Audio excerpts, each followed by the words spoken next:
अस्सलाम वालेकुम।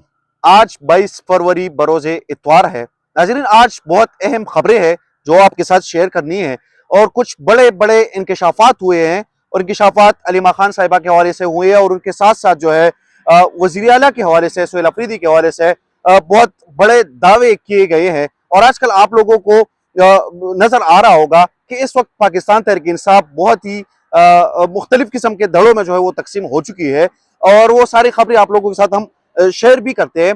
जब केपी हाउस के बाहर धरना शुरू हुआ, उसके बाद पार्लियामेंट में शुरू हुआ, उसके बाद पार्लियामेंट लाजिज में शुरू हुआ, तो उसके बाद पुख्तनख्वा के मुख्तलिफ इलाकों में भी पाकिस्तान तहरीक इंसाफ के लोगों ने धरने शुरू किए, वहां पे बैठ गए।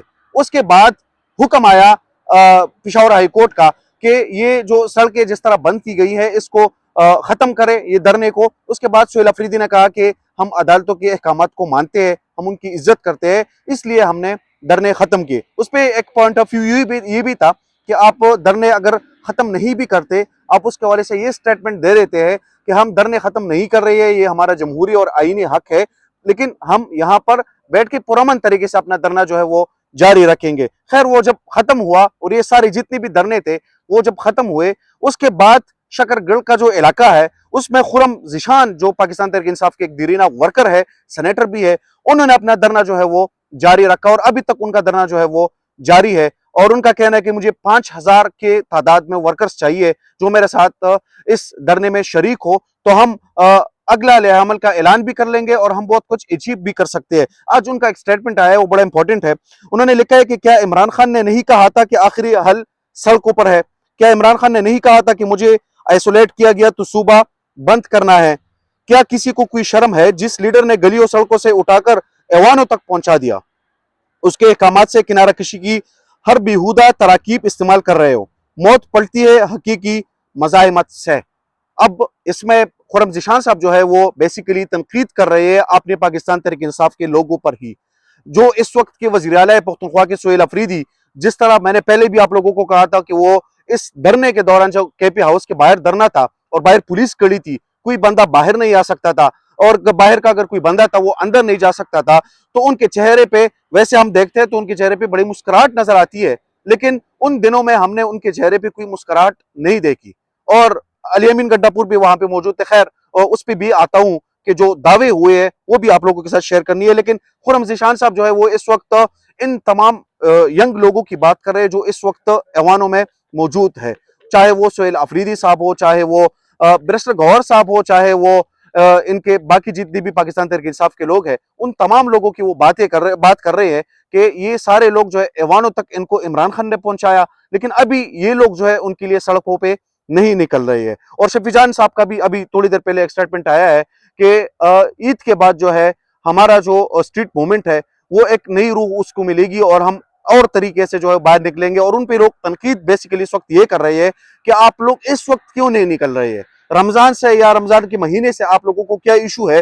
क्योंकि खान की सेहत जो है वो इस वक्त बहुत बड़ा मसला है, तो आप लोग उस पर सीरियस क्यों नहीं है? अगर ईद के बाद आप इसको लेके जा रहे हैं तो खान की सेहत की गारंटी जो है वो कौन हमें देगा? अब नाजरीन, जो बेसिकली दावे हुए हैं, अभी थोड़ी देर पहले एक टीवी टॉक शो में शरफजल मरवत साहब जो है उन्होंने एक इंकशाफ किया है और इंकशाफ उन्होंने अलीमा खान साहिबा के हवाले से किया है कि अलीमा खान साहिबा के हवाले से वो काफ़ी दिन से वो स्टेटमेंट्स भी दे रहे हैं। जब अलीमा खान साहिबा ने उनके हवाले से स्टेटमेंट दिया कि ये लोग जो है ये भी नुकसान पहुंचा रहे हैं, शेर अफजल की बात की उन्होंने, मशाल यूसुफजई की उन्होंने बात की, तो शेर अफजल ने कल रात को एक ट्वीट किया। उन्होंने कहा कि अब मैं खुल कर ये जो मैंने अभी तक खामोशी इख्तियार की थी ये मैं ख़त्म करने जा रहा हूँ और अब इसके बाद जो है मैं सारे राज है या जो भी चीज़ें हैं वो मैं आप लोगों के सामने जो है वो लाऊंगा। शेर अफजल मरवत का जो इंकशाफ है, उन्होंने कहा कि अलीमा खान ने अप्रैल 2024 में सिरीना होटल में वकील को बुलाया और कहा कि कागजात बनाओ, बैरिस्टर गौहर से दस्तखत लेकर मुझे पार्टी का चेयरपर्सन बनवाओ। ये अलीमा खान साहिबा के हवाले से जो है वो बात कर रहे हैं कि उन्होंने एक वकील को सिरीना होटल में बुलाया और उसके बाद जो है उन्होंने उनको कहा कि बैरिस्टर गौहर से दस्तखत लेके मुझे चेयरपर्सन बनाओ। ऐसे तो पहले पॉसिबल भी नहीं है।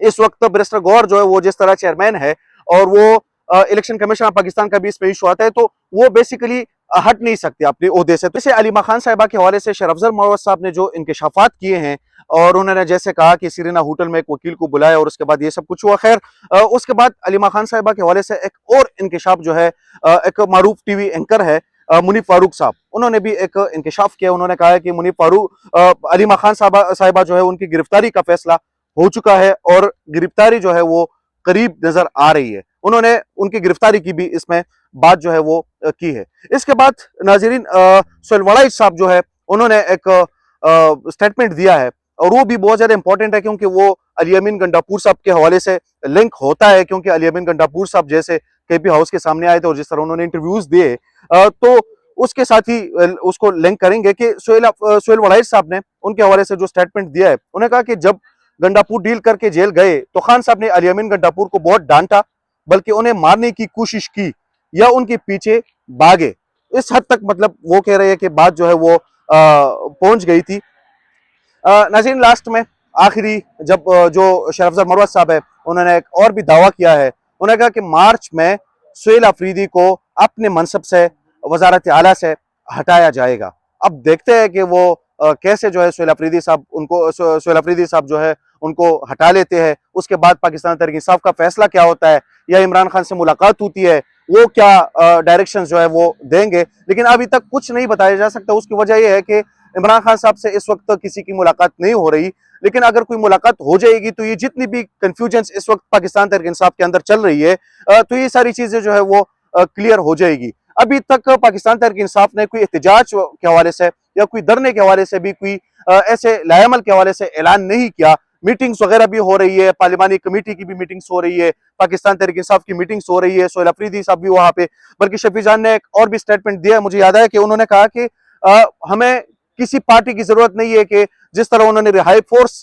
का ऐलान किया था सोहेल अफरीदी साहब ने, तो उन्होंने कहा कि हमें कोई जरूरत नहीं पाकिस्तान तहरीक इंसाफ की अप्रूवल की या उनकी इस तरह की किसी चीज की, हमने खुद ऐलान किया और इसको हम लेके चलेंगे। अब देखते हैं कि आगे क्या होता है। जितनी भी अपडेट्स आएंगी इंशाल्लाह आपके साथ शेयर करेंगे। बहुत शुक्रिया। पाकिस्तान जिंदाबाद। कि जो आप पर एनसीसीआई का ये जो आपने रात को ट्वीट भी की है, ये क्या मामला है? देखिए जी, मैं इस पे मुसलसल रिपोर्ट भी कर रहा हूँ। असल में मैंने ह्यूमन राइट्स पर बात की थी, चाहे वो ह्यूमन राइट्स वायलेशन पीटीआई के साथ हुई हो या किसी के साथ हुई हो, या बलोच यकजहती कमेटी के जो प्रेस क्लब के बाहर आपको पता है कि एहतजाज चला था, उसको मैंने कवर किया। और पाकिस्तान में जो सबसे बड़ा हसास मामला जिसको समझा जाता है, कोई बात नहीं करता, कोई करीब नहीं आता, वो ब्लास्फेमी केसेस से मुतालिक है, जिसमें 700 खानदान इस वक्त सफ़र कर रहे हैं। और वो प्रेस क्लब में आए, प्रेस कॉन्फ्रेंस की, उनको कोई भी पूरा मेनस्ट्रीम मीडिया तक बैकअप करके चले गए, किसी ने एक छोटी-सी खबर भी नहीं लगाई। खौफ खाते हैं, डरते हैं। तो हमने उस खौफ को तोड़ा और हमने कहा कि इनका मौक़िफ़ आना चाहिए भाई, फैसले तो अदालतों में होंगे, लेकिन ये जो कुछ कह रहे हैं, ये जो उनका बयान है, ये जो उनका मौक़िफ़ है, इनके साथ जो बीती है उसको भी तो सामने लाना चाहिए। तो वो ह्यूमन राइट्स पर आपको पता है कि यहाँ पर बात करना एक गुनाह अज़ीम समझा जाता है। मैंने भी वो गुनाह किया और मुझे इस पे कोई पछता